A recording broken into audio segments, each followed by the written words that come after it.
E aí pessoal, meu nome é Lucas Moraes, eu tenho 18 anos e hoje no canal eu vim gravar um vídeo mais simples e mais rápido para vocês sobre o estudo por questões. Todo mundo sabe que a parte da aplicação da teoria nas questões e a própria resolução de simulados é uma das partes mais importantes da preparação para o Enem, é a parte do estudo ativo. Então você tem a parte do estudo passivo, que é onde você vê aulas, lê apostilas, lê os materiais, faz resumos, e a parte ativa, onde você aplica de fato o conhecimento que tirou da teoria, você aplica nas situações problema, né, nas questões do Enem, ou nas questões de simulado, você aplica ali para ver se realmente você consegue usar de forma produtiva o que você aprendeu na parte do estudo passivo. E essa de fato, ou seja, a resolução de questões é uma das partes mais importantes. Não tem como passar no Enem, não tem como conseguir uma nota boa, um rendimento alto, sem a resolução de questões. Tanto é que se qualquer conteúdo que você procurar, todo mundo, todo vestibulando de medicina, todo estudante para o Enem, sempre vai falar, a resolução de questões é uma das partes mais importantes.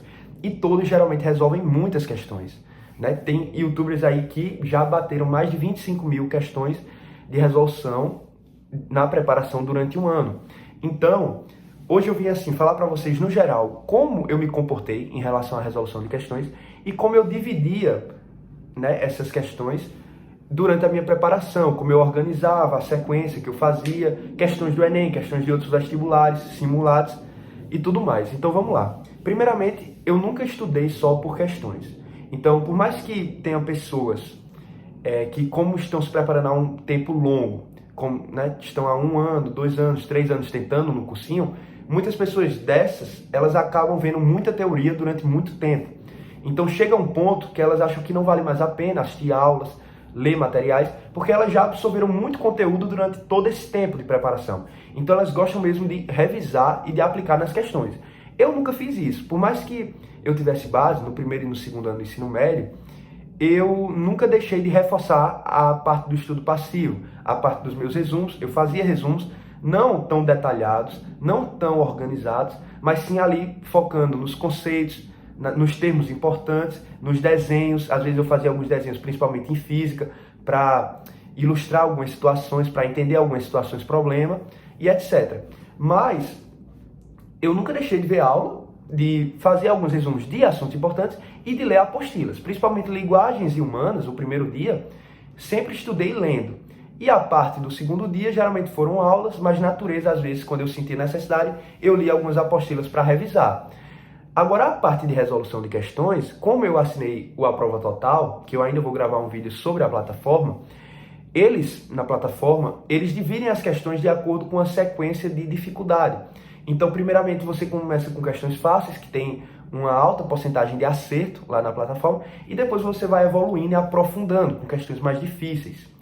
E isso eu sempre dividia da seguinte forma. Então, vi o assunto, li a teoria, ou então assisti às aulas, geralmente assisti aulas numa velocidade mais rápida, para diminuir o tempo, aumentar a objetividade, aumentar a velocidade de estudo. E o que eu fazia? Primeiro, questões de fixação. Então você vai pegar as questões mais fáceis, as questões ali que estão inicialmente na sua plataforma ou nos seus materiais, você vai resolver as questões mais fáceis para fixar o assunto. Não necessariamente, geralmente não são questões do Enem. Então são questões aleatórias de qualquer vestibular. Então você vai fazendo e fixando, aplicando as noções iniciais, os cálculos iniciais e vai resolvendo. Depois você vai aumentando o nível. Ali quando você chega a uma certa quantidade de questões, isso depende muito da recorrência do assunto. Então se for um assunto recorrente, eu aconselho você fazer muitas. Se for um assunto menos recorrente, pelo menos ali 30 questões. Então, tipo, isso depende de cada pessoa, do domínio de cada pessoa. Mas eu geralmente sempre tentava, assim, de cada assunto, no mínimo 40 questões eu fazia. Alguns eu passava de 100, 120. E depois disso, depois de treinar por questões de outros vestibulares, eu ia para as questões do Enem. Também na plataforma, que depois eu vou explicar, eles têm um módulo, uma parte, que só são as questões do Enem, de cada área. Então você pode ali filtrar os assuntos. Então eu colocava lá dilatação térmica, por exemplo, e pegava todas as questões do Enem que caíram nos últimos anos e fazia sobre dilatação. Então, depois de ter fixado o assunto, depois de ter visto bem o assunto, eu ia para as questões do Enem para ver se tudo que eu apliquei nas questões de fixação, nas questões de outros vestibulares, eu conseguiria resolver mais fácil ou não as questões do Enem. Além de que eu ia ver como era cobrado esse assunto no Enem, como era a recorrência, quantas questões tinham em determinados anos e tudo mais. Então, tipo, isso ajudava demais a você avaliar como cada assunto caía, você se preparar para cada assunto, assim como você vê uma prévia do que pode cair nos próximos anos de acordo com o que caiu nos anos anteriores.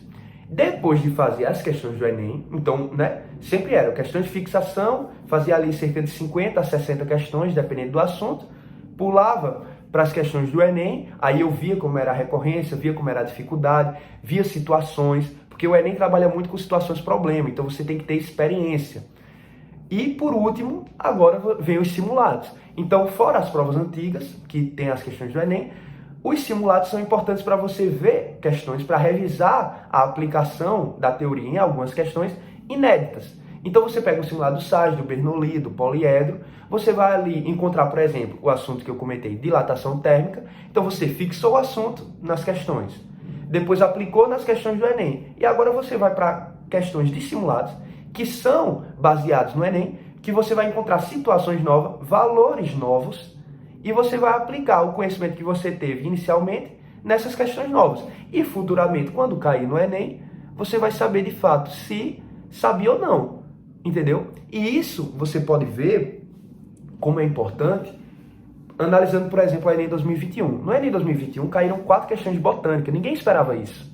E caiu uma das questões que pedia qual era a melhor madeira, né, de acordo com os tecidos das plantas, xilema, floema, cerne, alguns que eu nem lembro o nome, e ele pedia justamente para você dizer qual era o melhor para a fabricação de móveis.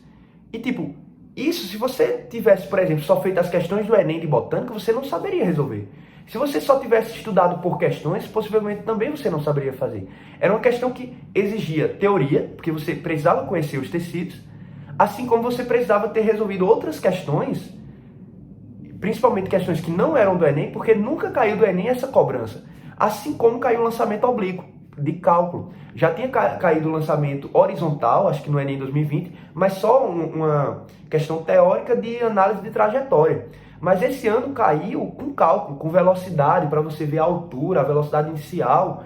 Nunca tinha caído. Então as pessoas se surpreenderam. Putz, como é que eu vou treinar lançamento oblíquo com questões do Enem se nunca tinha caído no Enem? Por isso que está a importância das questões de fixação e de outros vestibulares. Então, se você só focar nas questões do Enem, não é suficiente. Se você só focar nas questões de fixação de outros vestibulares, também não é suficiente. Assim como se você não fizer os simulados, também não é o suficiente. Então, você tem que aliar essas 3 estratégias para conseguir treinar de fato, né, cada situação, cada modelo de questão e ir preparado, porque a prova é imprevisível. Você não sabe o que pode vir. Ninguém sabia que ia vir 4 questões de botânica. Ninguém sabia que ia vir lançamento oblíquo. E caiu. Então, resta a gente, né, se preparar no geral, dominar os assuntos no geral, para que quando chega a gente tenha a surpresa de determinados assuntos, mas que a gente tenha alguma preparação mínima para resolver as questões. É isso aí, pessoal. Qualquer dúvida, mandem nos comentários. Eu vou gravar agora o próximo vídeo vai ser sobre a plataforma da Prova Total. Eu vou mostrar como eu usei e vou mostrar um print, no geral, de como ficou o meu uso lá, né, os meus dados, os meus rendimentos. E é isso aí. Valeu!